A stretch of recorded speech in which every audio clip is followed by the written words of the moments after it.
गाजीपुर इलाके में रोहित नाम के युवक की गोली मारकर हत्या के बाद लोगों में काफी ज्यादा आक्रोश यहां पे देखने को मिल रहा था। ये रोहित के गांव से ही हम आपको तस्वीरें दिखा रहे हैं और ये गांव ठीक नेशनल हाईवे को कनेक्ट करता है, जहां पे लोगों में काफी गुस्सा देखने को मिल रहा था। उन्होंने जो है इस रोड को ब्लॉक कर दिया था, लेकिन पुलिस की टीम यहाँ पे पहुंचती है और काफी ज्यादा मशक्कत के बाद ये जाम जो है इसे खोल दिया गया है। और उसके बाद आप देख सकते हैं कि अब गाड़ियों की जो आवाजाही है वो सुचारू रूप से यहाँ पे शुरू हो गई है। जाम खुलवाने पहुंचे पुलिस अधिकारियों ने भी दावा किया कि मामले में सख्त कार्रवाई की जाएगी। 2 लोगों को गिरफ्तार कर लिया गया है। बाकी लोगों की गिरफ्तारी के लिए टीमें बनाकर तलाशी की जा रही है।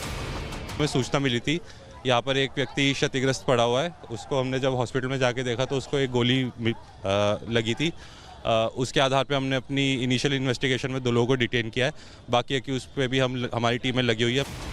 दिल्ली पुलिस के मुताबिक रोहित गाजीपुर कूड़े घर में सुपरवाइजर की नौकरी करता था। घटना के समय नाइट ड्यूटी पूरी करने के बाद स्कूटी से घर वापस जा रहा था। इसी दौरान कार सवार बदमाशों ने रोहित को गोली मार दी, जिससे उसकी मौत हो गई। हालांकि अब आर्म्स एक्ट और बीएनएस की धारा के तहत मामला दर्ज कर पुलिस जांच में जुट गई है। इतना ही नहीं, दिल्ली पुलिस घटनास्थल के आसपास लगे सीसीटीवी कैमरों को भी खंगाल रही है। इस बात का भी पता लगाने की कोशिश हो रही है कि हमलावर किस रूट से मौके पर पहुंचे थे और वारदात को अंजाम देकर किस रूट से फरार हुए।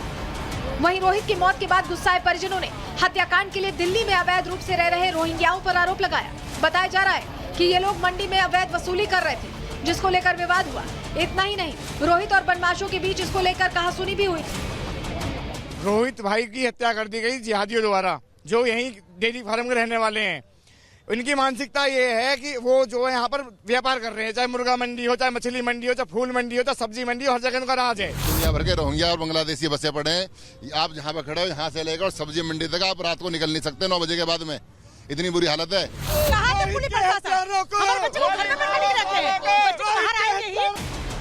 रोहित की हत्या क्यों की गई, ये सवाल तो अभी भी बना हुआ है। क्या ये मामला मामूली कहासुनी का था या फिर कुछ और? पुलिस पता लगाने में जुटी है, लेकिन सवाल है कि आखिर इस हत्याकांड के लिए जिन रोहिंग्याओं पर आरोप लग रहे हैं, असल में वो देश की राजधानी दिल्ली के लिए कितना बड़ा खतरा बनते जा रहे हैं। Bureau report, Republic Bharat. Delhi में अलग अलग अपराधों के मामले में रोहिंग्याओं का नाम बहुत तेजी से आने लगा है। अलग अलग अपराधों में कनेक्शन सामने आ रहा है। किस तरह से कनेक्शन सामने आ रहा है, किस तरह से जांच की मांग तेज हो गई, समझाते हैं आपको। दरअसल दिल्ली एनसीआर में लगातार रोहिंग्याओं की संख्या बढ़ रही है और हत्या, लूट, डकैती, चोरी और इस तरह के अपराधों में लगातार इजाफा हो रहा है। सांप्रदायिक हिंसा करने में भी रोहिंग्या मुसलमान पीछे नहीं है, भड़काने में पीछे नहीं है। भारतीय अर्थव्यवस्था के लिए भी ये बड़ा खतरा बन गए हैं, क्योंकि रोहिंग्या नकली नोटों का कारोबार भी कर रहे हैं और सभी तरह के ड्रग्स की तस्करी भी कर रहे हैं। नशे के जाल में घसीट रहे हैं युवाओं को। रोहिंग्या मुसलमानों के लिए दिल्ली सबसे सुरक्षित ठिकाना बनता जा रहा है।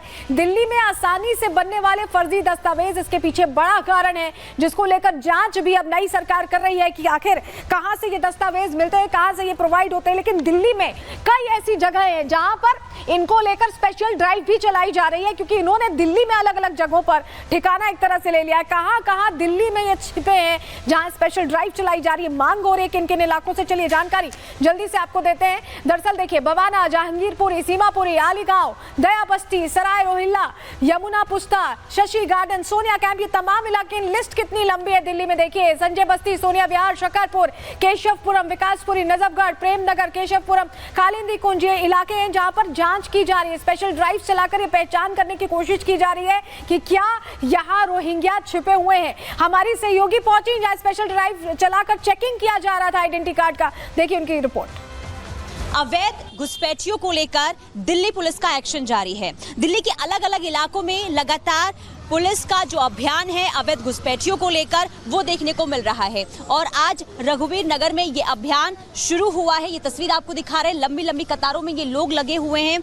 इनके जो डॉक्यूमेंट्स हैं उसे वेरीफाई यहाँ पर दिल्ली पुलिस की तरफ से किया जा रहा है। लोग यहाँ पर कतारों में खड़े हैं और यहाँ पर उनसे जो है उनके डॉक्यूमेंट्स मांगे जा रहे हैं, यानी कि आधार कार्ड हो या फिर वोटर आईडी हो, उनको मांगा जा रहा है। इसके बाद उनके नाम, नंबर, उनका जो एज है वो यहाँ पर लिखा गया है। इसके बाद इसे वेरीफाई किया जाएगा। कुल मिलाकर देखिए, दिल्ली पुलिस पूरे एक्शन मोड में नजर आ रही है और हर इलाके में, यानी कि जहां जहां दिल्ली पुलिस को ये शक है कि अवैध तरीके से लोग यहाँ पर रह रहे होंगे, वहां पर इस तरीके से ड्राइव चलाई जा रही है। लोगों से पूछताछ भी हो रही है और उनके डॉक्यूमेंट्स भी खंगाले जा रहे हैं।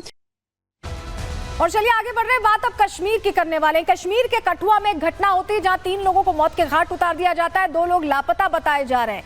लेकिन हैरानी यह होती है कि जब विधानसभा लगती है तो चर्चा इस बात की नहीं होती कि कैसे 3 लोग मारे गए या 2 लोग लापता है। चर्चा इस बात की होती है कि घाटी में रैंप शो कैसे हुआ है, इसको लेकर प्रश्न उठाया जाता है, इसको लेकर राजनीति की जाती है। आप सोचिए, तमाम जो पार्टी आई, जरा आपको तस्वीर दिखाएंगे, ये रैंप शो दरअसल 7 तारीख को हुआ था, 3 दिन पहले, और उसको लेकर अब चर्चा हो रही है।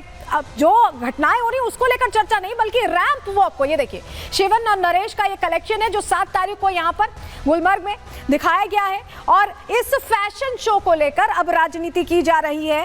पीडीपी, हुर्रियत, एनसी जैसी तमाम जो पार्टियां हैं, इन्हें फैशन शो से दिक्कत है, ये चर्चा का विषय बना हुआ है, ना कि जो घटनाएं जो घाटी में हो रही हैं।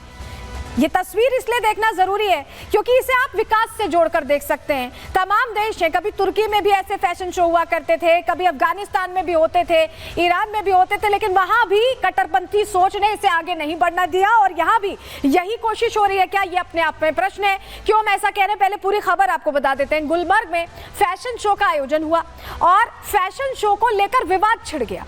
तमाम और बातें हो सकती हैं कश्मीर के विकास को लेकर चर्चा की, लेकिन विवाद किसको लेकर छिड़ा? रैंप वॉक फैशन शो को लेकर। रमजान के महीने में इस आयोजन को गलत बताया गया, फैशन शो को धर्म और संस्कृति के खिलाफ बता दिया गया।